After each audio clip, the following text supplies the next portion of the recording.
Saving Sweetness by Diane Stanley, illustrated by Brian Karras.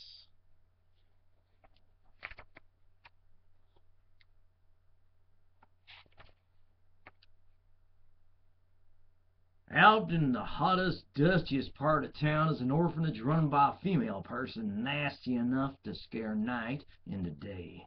She goes by the name of Mrs. Sump, though I doubt there ever was a Mr. Sump on account of she looks like something the cat drug in and the dog wouldn't eat.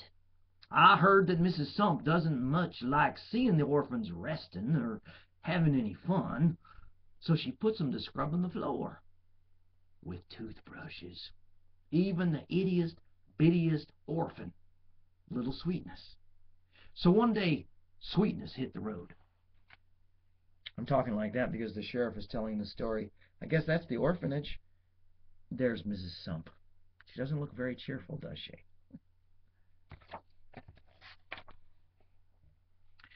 I found out right away because Mrs. Sump come busting into Loopy Lil's saloon hollering like a banshee. "Sheriff!" she yelled. That's me. "That provoking little twerp, I mean, that dear child of Sweetness, she done escaped. Oh, I mean disappeared. And I'm fit to be tied worrying about that poor thing, all pink and helpless, wandering lost on the plains and stepping on scorpions and falling into holes and such. You got to bring her back alive, I mean safe, before she runs into Coyote Pete." Well, that did it. Scorpions, well, they were one thing, but Coyote Pete, well, he's about as mean as an acre of rattlesnakes and the toughest, ugliest desperado in the West. There's Mrs. Sump coming in to tell the sheriff about Sweetness escaping. I mean, getting lost, disappearing. So, I got my star, and I buckled on my gun belt, and I headed west. It was hot as blazes. Seemed like the wind was too tired to blow. And then it got hotter. Hours passed, and what with the sun beating down on me, I commenced to feeling thirsty. And that was when I realized that it would have been prudent to bring along some water. After some hours, I began to stagger with thirst, and the next thing I knowed, I plopped down in the dirt. Fortunately, I was in the shade of a big cactus, so I decided to stay there for a spell to catch my breath. And there I am, looking for Sweetness, and there's the cactus. That's where I fell down. That's where the sheriff fell down, not me. Next thing I knew, I felt this cool, delicious water trickling over my tongue. I popped open my eyes, and there, in the shadow against the sun, was little Sweetness with her big canteen. There she is. That's her shadow anyway. And let's see what she's saying over here. As soon as I watered up enough to make words come out of my mouth, I said, "Why, Sweetness, thank heaven, I've saved you." And she said, "Yes, sir. Thank you." That little orphan is just as cute as a speckled pup under a wagon. There's Sweetness, and she saved her. Who saved who, do you think? "Now I've come to take you home," says I. I don't want to go home," says she. "I'm tired of scrubbing floors with a toothbrush." "What can't be cured must be endured," I told her. Now, I thought that was very wise advice, but the orphan did not seem to think so, because she lit off like she was trying to catch yesterday. There's the sheriff, and he's yelling for Sweetness to come back. He's trying to save her so she could go back and scrub some more floors with that toothbrush. Sweetness, she can't be seen. That's just her way in the distance there. She can be seen a little bit. The day was going from bad to worse. Now, I was going to have to save that orphan again. Also, if you know anything about the desert, you know that when the sun goes down in all of its glory, it starts to cool off. And then it gets right cold. Also, the snakes come out. So I headed after Sweetness, all shivering, that was me, and wishing that I'd brought a blanket. Oh. I got the feeling that a trifle hungry, too. It seems like I was wandering around amongst those snakes and those rocks for a coon's age till I was tuckered out, and so I just curled up against a bush and I went to sleep. Pretty soon, I commenced to dream that I was home with my dear mammy, sitting around the fire all toasty warm as she was cooking something nice. Then I woke up, and there was the orphan, and a campfire, and that little tyke was a-toasting marshmallows. Oh. "You want one?" says she. Well, doesn't that beat all? Here's a picture. That's the sheriff sleeping, and there's a marshmallow. There's the fire, and you know who that is. It's a good thing that the sheriff saved her again. But you know better. "Now, look at here, Sweetness," I says to her while I was gobbling down them marshmallows. "This is the second time I done saved you, and I'd very much appreciate it if you would stay saved. So, we're going to mosey on back to that there orphanage right now." Well, I'll be darned if she didn't start to cry. "Ooh, don't you like me?" she asked. "Well, sure I do, honey. Ain't I saved you twice? Well, there's nothing to cry about." But that she went right on bawling. "I ain't got no ma," says she. "I ain't got no pa. All I got is Mrs. Sump and a toothbrush." "Well, ain't no way to fix that lessen you get yourself adopted," I explained. Then she smiled up in a face that like she was expecting me to say something particular. But it was too deep for me. See, the sheriff didn't understand why Sweetness looked so as she did.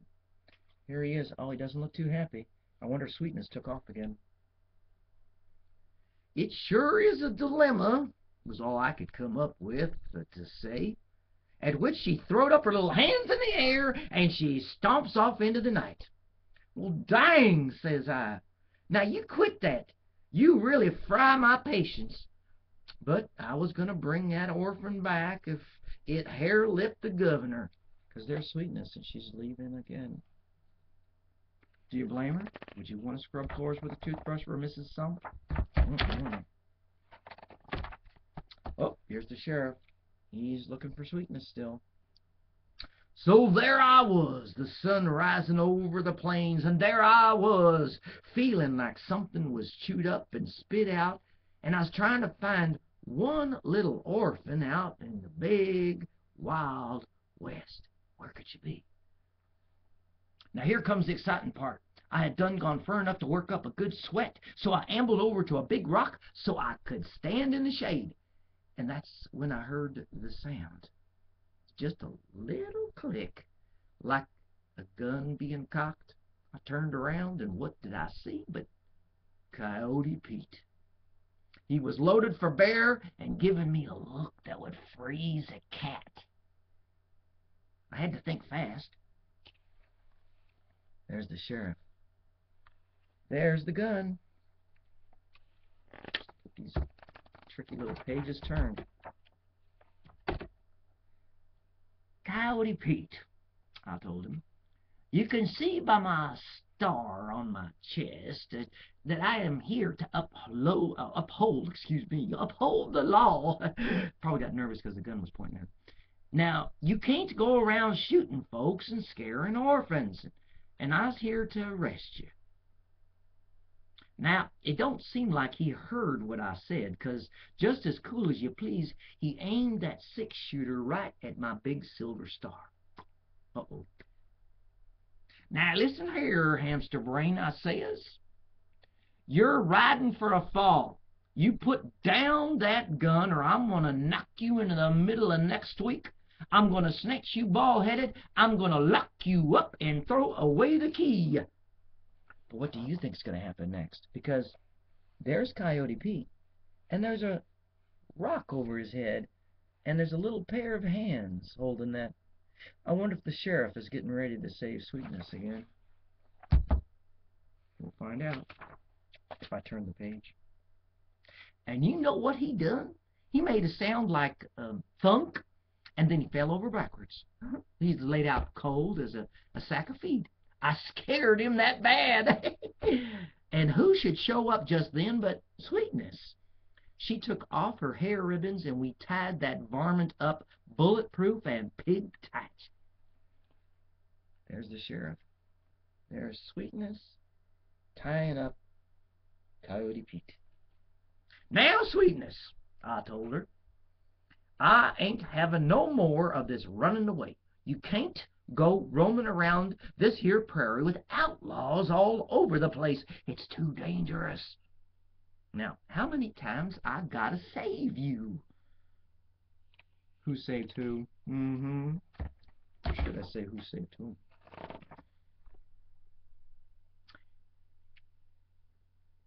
If you was as smart as you is brave, you could figure out how to save me for good, she said, looking me right in the eye. And there we stood, kind of having a staring contest. What are you leading up to? Says I. Think, says she. So I chewed on a little while longer. Do it have something to do with adopting? You're getting it, says she. I was starting to kind of get a pretty picture up in my head regarding me and little Sweetness and a couple of rocking chairs by a fire. Well, sweet child, I says to her, I knows I's a rough character, but if you was to agree to it, I could adopt you. Pow! Says she, and she fell on me like Grandma on a chicken snake. I don't know grandmas went after chicken snakes, but I guess maybe they did. Look. Big hug. That's good. Oh. There's some people over there. I wonder if one of these buildings is the orphanage. Dibby and Sweetness rolled that varmint all the way back to town. There they are, rolling Coyote Pete on the ground. Let's see. Now, here come the ending. I thought so. That very day, I done signed them adoption papers, and then that precious child told me about 7 other orphans and how their toothbrushes was worn down to little nubs with all that scrubbing. So, I adopted them too. There's the sheriff, surrounded by all his children. Now, as for Coyote Pete, we put him in jail, and I got a big reward for bringing that varmint to justice. After a few years, they let him out, and they put him in the custody of a parole officer. What kind of a mean person could that be? They're not always a mean person, a parole officer, but in this case it was, and I'll read it in the sheriff's words. This was none other than Mrs. Sump, who, as you can see, was out of the orphan business. And I don't know how she done it, but she got that desperado to marry her. And now, all he does is scrub floors. And I can tell you, he jumps when she hollers frog. And that's the truth. It's also the end. There's Coyote Pete.